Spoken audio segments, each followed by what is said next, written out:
Hi, നമ്മുടെ കുടുംബദേവീ ക്ഷേത്രത്തിലെ വാർഷികോത്സവത്തിൻ്റെ 2-ാം ദിവസത്തെ സമൂഹ സദ്യയാണ് കേട്ടോ നടക്കുന്നത്. സമൂഹ സദ്യ എന്ന് വെച്ചാൽ തന്നെ അമ്മയുടെ വർഷത്തിലെ പിറന്നാൾ ജനുവരി മാസത്തിലാണ് അമ്മയുടെ ദേവിയുടെ പിറന്നാൾ ദിനം വരുന്നത്. ആ ദിവസമാണ് നമ്മൾ വാർഷികോത്സവമായിട്ട് ആഘോഷിക്കുന്നത്.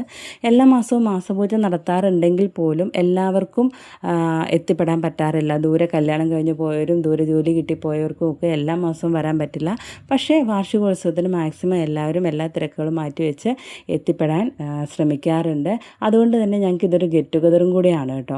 എന്തായാലും ദേവിയുടെ പിറന്നാൾ ദിവസം നല്ലൊരു പിറന്നാൾ സദ്യയായിരുന്നു.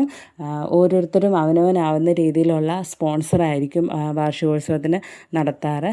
അപ്പോൾ ഈ വർഷത്തെ പിറന്നാൾ സദ്യ അതിഗംഭീരമായിരുന്നു കേട്ടോ. പരിപ്പും പപ്പടവും പായസവും അവിയലും തോരനും പച്ചടി കിച്ചടി അച്ചാറ് എല്ലാം കൂട്ടി നല്ല അടിപൊളി ഒരു പിറന്നാൾ സദ്യയായിരുന്നു കേട്ടോ. പ്രഥമനായിരുന്നു പായസമായിട്ടുണ്ടായിരുന്നത്. അപ്പോൾ എല്ലാ വർഷവും ഇതുപോലെ എല്ലാവരും ചേർന്ന് പിറന്നാൾ സദ്യ കഴിക്കാൻ ഭാഗ്യം ഉണ്ടാവട്ടെ എന്ന് പ്രാർത്ഥിക്കുന്നു. അപ്പം ശരി.